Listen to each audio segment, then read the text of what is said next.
Friends, I have many thrilling stories waiting for you, tales you've never heard before. So, if you want to support the content and help me continue bringing you more, don't forget to subscribe to the channel and turn on the notification bell. Our journey into the world of secrets begins now. In 1990, a popular singer named Noura emerged in Kuwait. Born in 1950, Noura gained significant fame in Kuwait and most Gulf countries due to her powerful voice and unique songs that she wrote and composed herself. Noura belonged to an artistic family. Her mother, the late artist Sanan, had been part of a famous musical troupe in the past.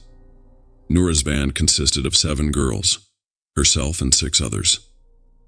They played instruments and sang to liven up weddings in villas and luxurious homes. Because of her widespread fame, Noura only performed for princes, kings, and wealthy, prominent figures in the Gulf. The band worked all week, taking only Friday as a rest day. Everything was going smoothly until 1995, specifically on Friday, January 13th. On that day, Noura was at home when the phone rang. The caller was a woman who asked Noura to perform at her daughter's wedding. Noura apologized, explaining that Friday was her only day off and that she couldn't gather the band on such short notice.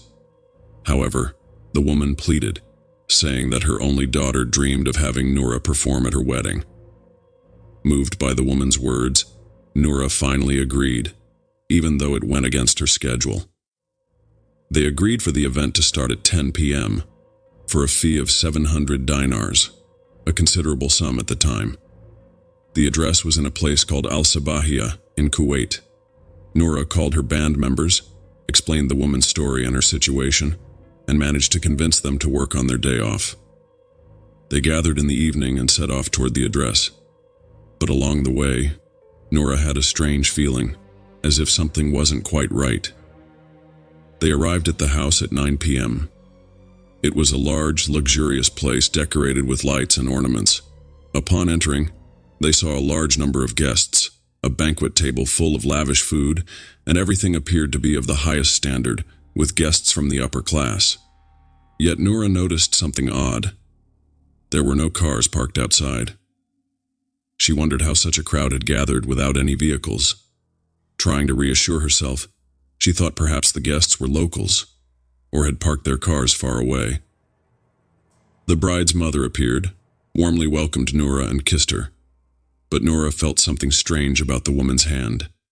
It was unusually rough, and her face appeared dry, almost unnatural. Before Noura could focus on these details, the bride's mother invited her and the band members to go upstairs and change their clothes.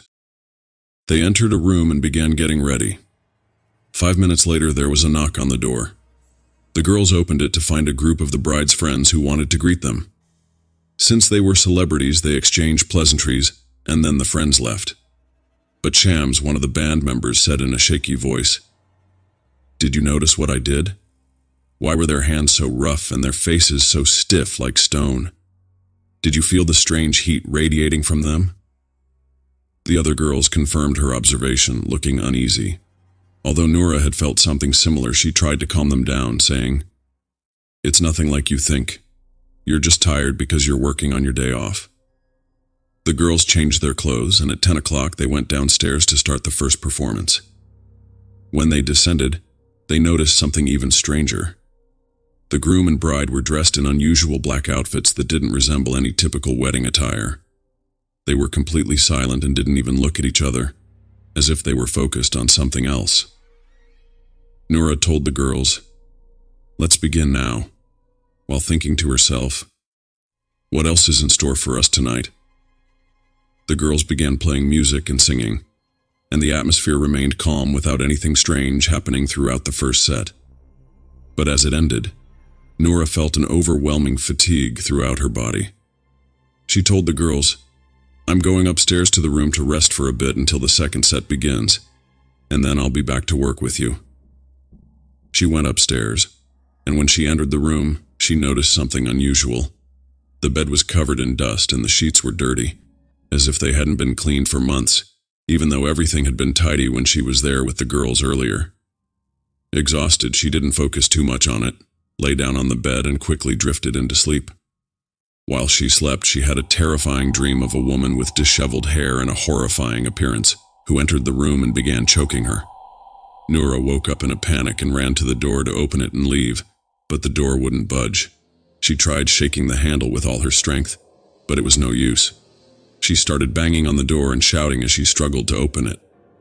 After a minute of desperate attempts, the door suddenly opened, but she was horrified to see the same terrifying woman from her dream standing in the doorway. It was the exact same woman. Noura wondered if she was still dreaming and hadn't really woken up. She rubbed her eyes with her hands, and when she removed them, the woman had vanished. She asked herself, "Am I imagining things, or what is going on?" Moments later, she decided to go downstairs, but she was startled by the sight of a small child standing on the staircase leading to the third floor. She thought to herself, "Maybe he's the son of one of the guests. I'll take him downstairs to his parents. They must be looking for him." She called out, "Come here, little one," but he ran off quickly, heading upstairs. She said, "I'll follow him to make sure he doesn't fall or get hurt. It might even be a good deed." She followed him, and suddenly she found the third floor was dark, dusty, and full of broken glass scattered across the floor, as if it belonged to an abandoned part of the house. Surprised, she said, "How could wealthy people leave the upper part of their house in such a state?" She saw the child standing at the end of the hallway, but she couldn't make out his features clearly. He appeared only as a dark shadow. She called out, "Come here, sweetheart." But he didn't respond, instead laughing and entering a room to his right, closing the door behind him. Noura walked to the end of the hallway and tried to open the door, but it wouldn't budge. She could hear the child laughing from inside, but couldn't get in. She thought, "I'll go downstairs and inform the guests. Maybe one of his family members can come get him." Just as she turned to leave, she felt something grab her legs tightly. Terrified, she tried to break free, but she couldn't. Then she heard a voice saying, "Don't be afraid, I'm your friend. Sing, sing, I love your voice." She kept asking, "Who are you? Let me go." But the voice only repeated, "Sing, sing, I love your singing." She continued struggling until she began reciting Ayat al-Kursi. Moments later, she managed to free her legs.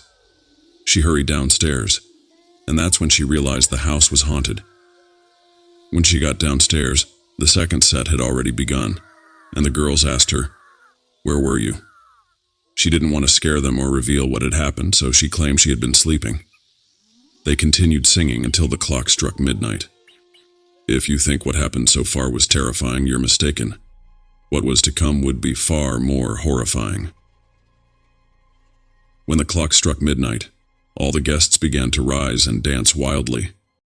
Noura was singing, and as the guests' energy grew, their dancing became increasingly frenzied, so much so that Noura and the girls began to feel frightened.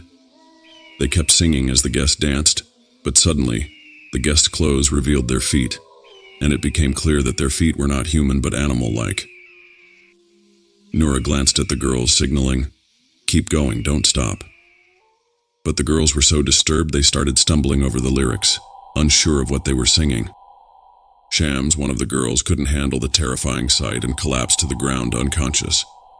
Noura quickly knelt down to help her regain consciousness, and she did. But Shams was extremely dizzy. Noura supported her and led her back upstairs to the room. There, Shams said, "Did you see? I told you this house wasn't normal. Something is terribly wrong." Noura replied, "Enough, I understand now. These beings we're performing for aren't human. We're entertaining a wedding for demons. But we have to keep going until the dawn call to prayer, or things will only get worse. Stay strong, Shams. We need to get through this night safely." And so, she convinced her, and they went back downstairs to continue singing with the rest of the girls. But something terrifying gradually caught their attention. The number of guests was increasing unnaturally, and they couldn't explain where all these people were coming from. The dancing grew more frenzied, turning almost hysterical as the band kept playing. The madness among the guests intensified to the point that the ground itself started shaking violently beneath their feet. Suddenly, as the dancing continued, the faces around them transformed into skulls, every single one, creating a horrifying scene. At that moment, the call to prayer rang out, Allahu Akbar. Suddenly, all those nightmares vanished, the chaos ceased, and the lights went out. Nora then commanded firmly, "No one speak or scream. Stay close to me and walk in a line behind me." They moved in an orderly and quiet line until they finally stepped out into the street. The moment they reached the road, they broke into a full sprint. On their way, they came across an old man heading to the dawn prayer. He stopped them, curious about their terror. "What's the matter? What are you doing out here at this hour? Who are you?" They hesitated, scared he might be one of the strange guests from the wedding. But the man recognized Nora and said, "What's going on, performer? Why are you running like this?" Nora explained what had happened at the wedding and asked him to look at the house. But when she turned to point it out, all she saw was an abandoned, decaying house with shattered doors and crumbling walls, with no lights or signs of life. The scene looked as if time had transported them to a completely different place from what they had seen just hours earlier. The old man said, "This house has been deserted for over 17 years, and we always hear strange noises coming from it at night." Other men from the neighborhood confirmed his story, bewildered at how Nora and her band had ended up there. The tale was astonishing, especially since all 7 girls corroborated every detail of what they had witnessed. After calming down, they got into their car and left the place, each girl casting one last glance, wondering, what really happened to us? What did we see? From that day on, Nora and her band decided to retire for good, vowing never to perform at any wedding again. Days went by, and one by one the girls disappeared, and the story remained a hot topic throughout the Gulf, making headlines in newspapers and magazines. Nora lived in quiet seclusion until she passed away on May 7th, 2016.